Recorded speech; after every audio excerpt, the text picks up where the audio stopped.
जय Hind dear student. इस lecture में हम लोग डिस्कस करने वाले हैं position vector and displacement vector. क्या होता है पोजीशन वेक्टर, हम इस लेक्चर में देखते हैं। देखो, अपने पास क्या होता है कि कोई एक कार्टेशियन कोऑर्डिनेट सिस्टम होता है और कार्टेशियन कोऑर्डिनेट सिस्टम में हम ये मानते हैं कि कहीं जहाँ से आप मोशन को ऑब्जर्व कर रहे हो, वो जो मोशन ऑब्जर्व करने का आपका पॉइंट है वो ऑरिजिन है।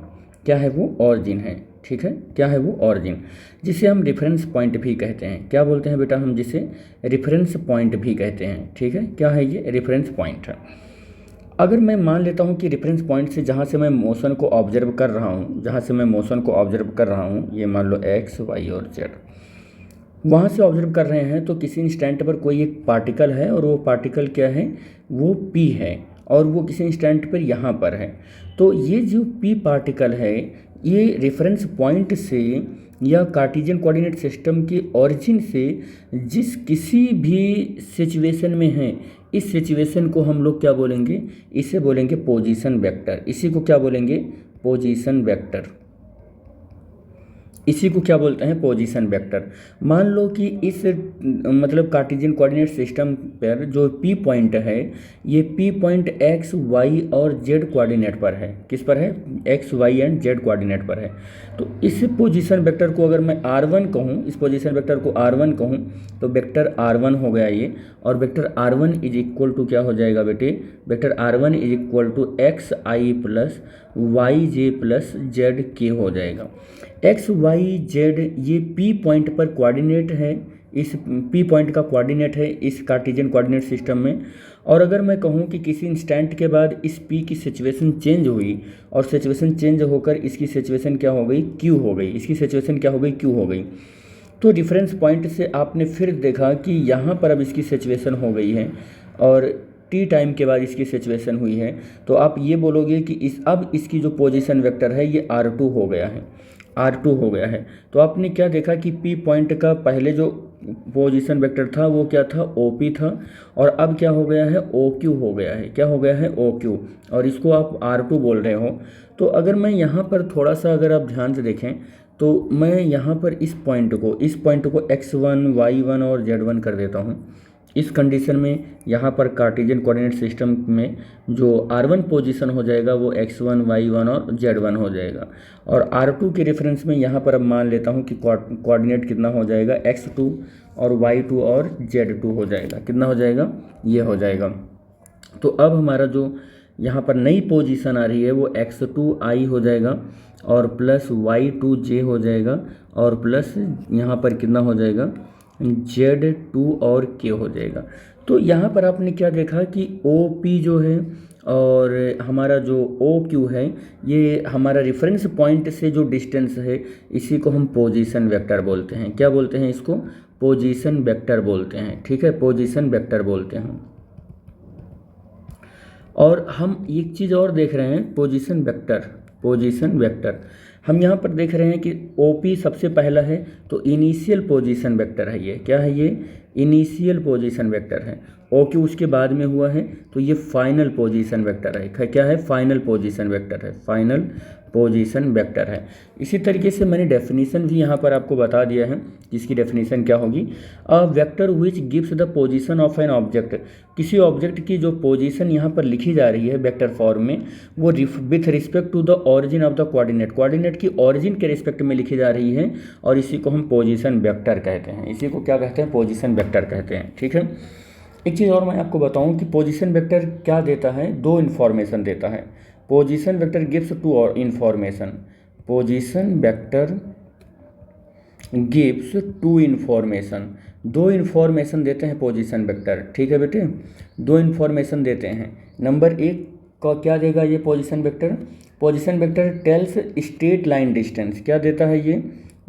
देता है इट टेल्स स्ट्रेट, क्या देगा बेटे? ये स्ट्रेट लाइन डिस्टेंस। ठीक है, ये स्ट्रेट लाइन डिस्टेंस देता है। लाइन डिस्टेंस ये बताता है कि स्ट्रेट लाइन डिस्टेंस है of the object from the origin O।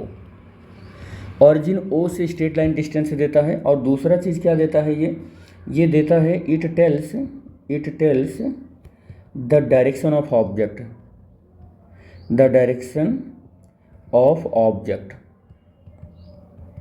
With respect to origin. बेटे याद रहना चाहिए 2-3 इन्फॉर्मेशन इसके बारे में, ये कि इसको हम ऑरिजिन से ड्रॉ करते हैं। ध्यान देना बेटे, हम इसको कहाँ से ड्रॉ करते हैं, ध्यान दो, ऑरिजिन से ड्रॉ करते हैं। देखो ऑरिजिन से ड्रॉ करते हैं कुछ इस तरीके से, ये ऑरिजिन से ड्रॉ करते हैं, इसको ऐसे ड्रॉ करते हैं। और ये इसका डायरेक्शन कैसा होता है, ये ऑरिजिन से बाहर की ओर होता है, उस पॉइंट की ओर, और स्ट्रेट लाइन होता है। क्या होता है, स्ट्रेट लाइन होता है। देखो ये स्ट्रेट लाइन होता है, ठीक, कैसा होता है, स्ट्रेट लाइन होता है। ये हमारा पोजीशन वेक्टर फाइनल है, ये इनिशियल पोजीशन वेक्टर है, ठीक है। नेक्स्ट हमारा जो पॉइंट है वो हमारा पॉइंट है डिस्प्लेसमेंट वेक्टर। क्या है बेटे, डिस्प्लेसमेंट वेक्टर,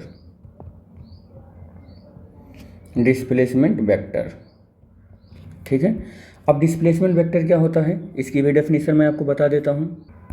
यह है इसकी definition, it is that vector which tells how much and in which direction of an object has changed its position in a given time interval। देखो क्या मैं बताने की कोशिश कर रहा हूँ कि सपोज कर लेते हैं अपने पास कोई ये कार्टेशियन कोऑर्डिनेट सिस्टम है, और इस कार्टेशियन कोऑर्डिनेट सिस्टम में ये x है और ये क्या है, y एक्सिस है, और p पॉइंट है यहाँ पर, और ये x1 y1 और z1 है, इसका कोऑर्डिनेट है। और आप क्या कह रहे हो कि इसकी पोजीशन वेक्टर कुछ ये है, इसकी पोजीशन वेक्टर ये है जो r1 है, और थोड़ी देर के बाद या गिवन टाइम इंटरवल के बाद इसकी पोजीशन q हो जाती है, और इसका कोऑर्डिनेट सिस्टम में जो कोऑर्डिनेट होता है वो x2 y2 और z2 हो जाता है, और इसकी पोजीशन क्या हो जाएगी, r2 हो जाएगा। अब हुआ क्या कि पार्टिकल ने किसी इंस्टेंट पर p से q पर आया है, तो ये इसका डिस्प्लेसमेंट हो गया, इसी को हम डिस्प्लेसमेंट वेक्टर बोलते हैं। इसी को क्या बोलेंगे बेटे, डिस्प्लेसमेंट वेक्टर बोलेंगे, ठीक है। क्या है ये, डिस्प्लेसमेंट वेक्टर है। फिर से आप देख लो एक बार कि it is that vector which tales how much and which direction. देखो कितना और किस डायरेक्शन में यहाँ पर पोजीशन ने अपना चेंज दिखाया हुआ है, इसको बताने के लिए हम क्या यूज करते हैं, डिस्प्लेसमेंट वेक्टर यूज करते हैं। क्या यूज करते हैं, डिस्प्लेसमेंट वेक्टर यूज करते हैं। अब जैसे अगर मैं कहूँ आपसे कि डिस्प्लेसमेंट कितना है यहाँ पर, आप बताओ, आपसे पूछूं कि मैं डिस्प्लेसमेंट कितना है, तो आप क्या करोगे, डिस्प्लेसमेंट आपका पी क्यू है। डिस्प्लेसमेंट आपका क्या है, पी क्यू, यानी कि पी से क्यू पर आए हो आप, क्या आए हो, पी से क्यू पर आए हो, ऐसे पी से क्यू पर आए हो, ये पी से क्यू पर आए हो। तो पी से क्यू पर आने का रास्ता क्या है, आप पी से ओ पर आ जाओ, आप पी से कहाँ पर आ जाओ, ओ पर आ जाओ, ये ओ है, ये ओ है, ठीक है। तो आपने क्या किया, पी से कहाँ पर आए, ओ पर आए, और उसके बाद ओ से कहाँ पर गए, ये ओ से कहाँ पर गए, ये देखो ओ से क्यू पर गए। तो पहले आप देखो पी से क्यू गए हो ना, तो ओ से पी आए हो, तो मैं यहाँ पर लिख देता हूँ कि आप क्या हुआ है, ओ देखो यहाँ से इक्वल टू पी से ओ आए आप, और फिर प्लस, फिर ओ से कहाँ गए, क्यू गए आप, ओ से कहाँ गए, क्यू गए आप। ध्यान देना इस बात को। लेकिन क्या वाकई आपका जो पोजीशन वेक्टर है वो पी से क्यू आया है क्या, ये पी से ओ आया है क्या, ये पी से ओ आया है क्या? आपका पोजीशन वेक्टर तो ओ से पी गया है, देखो ओ से पी गया है। तो आपको पता होना चाहिए कि अगर आप वेक्टर फॉर्म में लिख रहे हो ये सब चीज़ें, तो वेक्टर फॉर्म में थोड़ी सी आपको ये टर्मिनोलॉजी याद होनी चाहिए कि पी ओ है, आपका वेक्टर क्या है, पी ओ है, आपको आना है पी ओ, और आपको वेक्टर क्या पता हुआ है, ओ पी, क्या पता हुआ है, O P, O P, O P. तो पी ओ ओ पी के माइनस लगा के इक्वल होता है। ये थोड़ा सा टर्मिनोलॉजी वेक्टर का मैं यहाँ यूज कर रहा हूँ। तो देखो यहाँ से आप आए हो पी से ओ, आए हो पी से ओ, और आपका वेक्टर क्या है, ओ से पी, ओ से पी। तो हेड देख लो इसका, हेड देखो इसका, ओ से पी आया हुआ है, और आप रहे हो कैसे, आप आ रहे हो पी से ओ आ रहे हो, तो वेक्टर का हेड चेंज हो रहा है ना, आप इधर आ रहे हो ना, तो माइनस लगा लोगे, क्या लगा लोगे आप, माइनस लगा लोगे आप। तो यहाँ पर क्या हो जाएगा, माइनस ओ पी हो जाएगा, और प्लस देखो इस वाले केस में तो ओ पी आएगा ही, इस वाले केस ओ क्यू आएगा ही।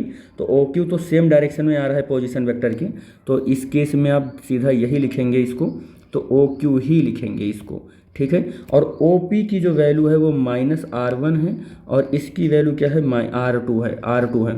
तो क्या हो जाएगा, R2 माइनस R1 हो जाएगा। क्या हो जाएगा, R2 माइनस R1 हो जाएगा। तो PQ की जो वैल्यू आई यानी डिस्प्लेसमेंट वेक्टर जो आया, अगर मैं इसको कह दूं कि ये R है तो vector R is equal to R2 minus R1 आ गया। तो this is the displacement vector. ये क्या हो जाएगा, डिस्प्लेसमेंट वेक्टर हो जाएगा बेटे, ठीक है।